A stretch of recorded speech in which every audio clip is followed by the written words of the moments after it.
Tenho certeza que alguma vez você já sentiu como se estivesse carregando o peso do mundo nas tuas costas enquanto você enfrenta a crítica de todos os lados.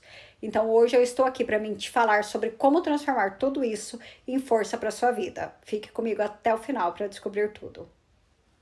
Oi, pessoal, eu sou a Dani Basso e estou aqui mais uma vez para falar com vocês sobre transformação, crescimento e evolução. Lá em Provérbios, a Bíblia já nos ensina desde muito tempo que na multidão de conselhos há sabedoria. Mas não é qualquer conselho que serve. Nós precisamos buscar conselhos de pessoas sábias e que têm experiência e discernimento. Mas Dani, como que nós sabemos se um conselho é realmente sábio? Eu vou te dar algumas dicas. Primeiro, fonte do conselho. A pessoa que está te dando conselho, ela tem experiência e o histórico de decisões sábias? Segundo, motivação. O conselho é dado com amor e preocupação genuína pelo seu bem-estar? Terceiro, consistência. O conselho, ele alinha-se com os seus valores e com os seus princípios? Eu vou contar para vocês uma história assim bem resumida, rapidinho, que tem a ver com a alergia do Hugo. Eu acho que a parte da nossa vida onde nós vivemos com a descoberta da alergia dele, todas as mudanças, elas foram o ponto divisório na nossa vida. Então, quando o Hugo começou com todas as feridinhas que dava no corpo, ele vomitava muito, nós levamos ele ao pediatra, porque ele já estava muito assim, o organismo dele colapsou. E aí o pediatra falou: se vocês têm condição de tirar ele daqui da Bolívia e levar ele para o Brasil, leve, porque é uma alergia e é grave. E todo mundo naquela, não, não é, pode ser catapora, pode ser isso, pode ser aquilo. E eu lembro que eu sentei, eu comecei a pesquisar muito sobre isso. Então eu colocava todos os sintomas que ele tinha no computador e ficava procurando imagens para ver se tinha algo que parecesse, sabe, com a alergia dele. Porque ele ressecou tanto a pele dele que as costas dele, assim, sangravam. E eu achei nenhuma das imagens e me encaminhou para um blog e contava sobre alergia. A mãe contava sobre a alergia da filha. E eu lembro que naquela época eu liguei pro meu marido, assim, acho que foi até a noite, e falei para ele assim: acabei de descobrir o que que o nosso filho tem. Aí ele perguntou o que que era. Eu falei: ele tem alergia à proteína do leite. Aí ele me perguntou o que que era, porque na verdade nós nunca tínhamos escutado sobre isso. Já sobre intolerância à lactosa, porém alergia não. E aí eu comecei a ler no blog e já falei para ele: eu vou tirar totalmente o leite dele. Ele falou: faça o que tem que fazer.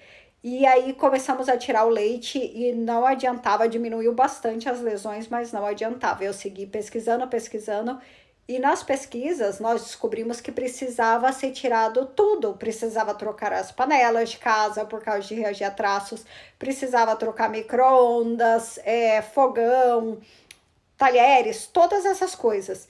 E eu lembro que daí meu marido pegou e falou: faça, você tem que fazer, vamos fazer. E todo mundo que tava de fora olhava pra gente e criticava muito, como que se nós estivéssemos doidos, assim, sabe? Então vinha muita crítica, desde que a gente falava: não pode dar nada pra ele não pode ter contato. Então, de pessoas que ofereciam, que achavam que um pouquinho não ia fazer mal, e isso rebatia muito. Então, a gente recebia muita crítica o tempo todo. Eu comecei a ficar só em casa, fazer tudo. O Gustavo reagia também ao tomate, então eu tinha que fazer o molho em casa, porque durante um tempo antes de descobrir a alergia, eu descobri que o molho também tinha o soro do leite.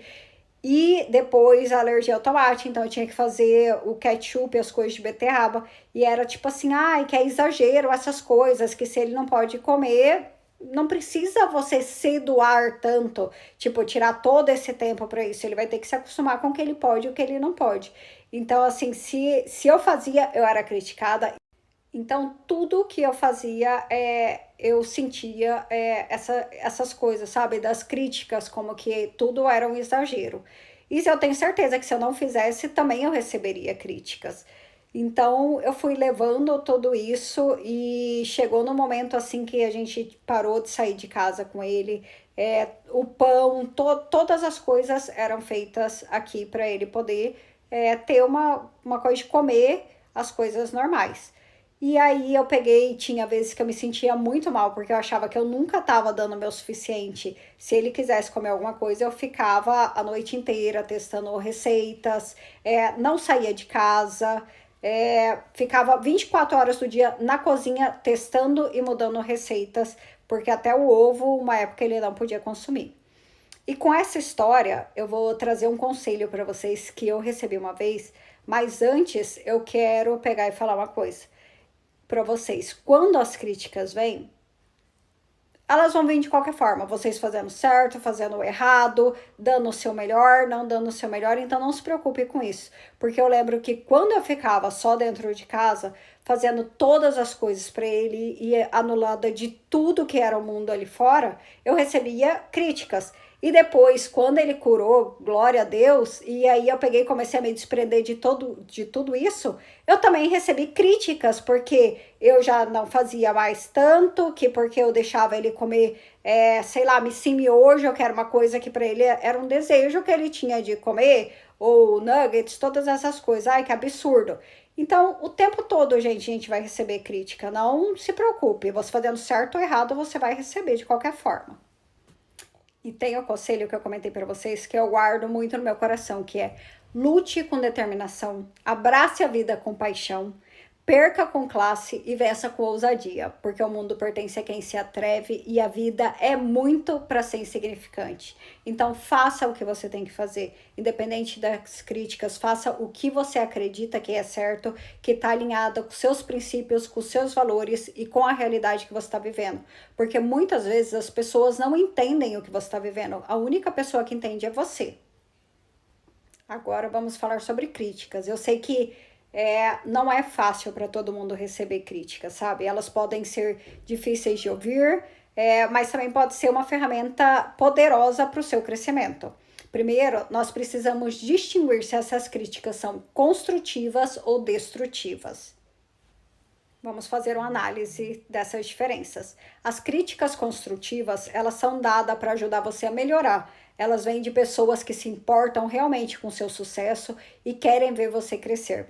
Por exemplo, um mentor que aponta uma área em que você pode se desenvolver, alguém da tua família que realmente se importa com o teu crescimento, que se preocupa com você melhorar todos os dias.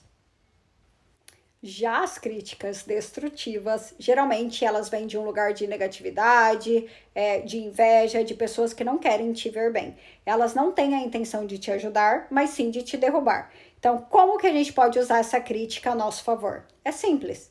Transforme ela em motivação para que você melhore. E como que nós podemos pegar este conselho e essas críticas e usar para construir as nossas vidas? Eu vou te dar algumas etapas práticas que você deve seguir. Primeiro, ouça com atenção. Mesmo que a crítica seja dura, ouça sem interrupções. Segundo, avalie a fonte. Considere quem está dando esse conselho para você ou essa crítica. E você já vai ter uma base ali. Terceiro, analise e filtre. Separe o que é útil do que não é. Deixa entrar só o que vai te servir. E quarto, haja. Como? Implementando este conselho e essas críticas construtivas em ações específicas. E o principal, construir a resiliência é essencial. Use cada crítica como um tijolo para construir algo melhor. Cada conselho sábio como um guia no seu caminho. E com a história que eu contei para vocês, na época eu fui e me especializei em comida vegetariana, vegana, fazia tudo em casa, inclusive o creme de leite vegetal, dietas ayurveda, tudo. Independente dos outros acharem que eu tava doida ou não. Porque era o que eu sabia que era o correto, era o que eu estava vivendo e eu sabia que deveria ser feito. Então, em resumo, os conselhos sábios, eles são preciosos e as críticas também. Quando bem analisadas, elas podem ser ferramentas poderosas de crescimento.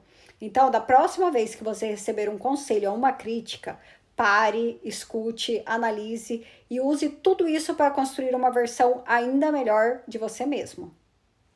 E eu poderia dar milhões de outros exemplos para vocês. Na época mesmo que nós descobrimos a alergia do Gu, eu e minha mãe estávamos iniciando um blog de moda. E eu lembro que foi uma coisa que naquele momento eu tive que abrir mão de tudo para cuidar dele, que era a minha prioridade. E eu também fui criticada naquele momento. Então, poucas pessoas foram as pessoas que me apoiaram e que falaram, tá, agora não dá mais para frente, vai dar. Mas as outras pessoas, porque começou e agora vai parar, porque isso, porque aquilo. Então, se passaram, sei lá, praticamente quase 11 anos e agora, hoje em dia, eu tô aqui de novo no digital. Então, gente, não se preocupe com essas críticas. Pegue elas, deixe elas lá, se elas não servem, sabe? Deixe apenas lá e pegue só os conselhos que realmente vão edificar você e vão te fortificar para no momento que você precisar, você pegar e retomar isso e ter a força para construir o que você tem que construir. E se você gostou desse vídeo, não se esqueça de curtir, compartilhar e se inscrever no canal.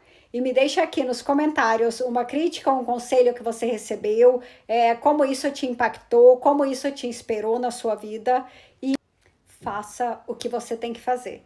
Plante e não se preocupe com o que os outros vão dizer. As críticas sempre vão vir de quem não tem a mesma capacidade. Porque se elas tivessem a capacidade de estar fazendo melhor, elas estariam fazendo e não te criticando. Então, siga em frente. Até a próxima.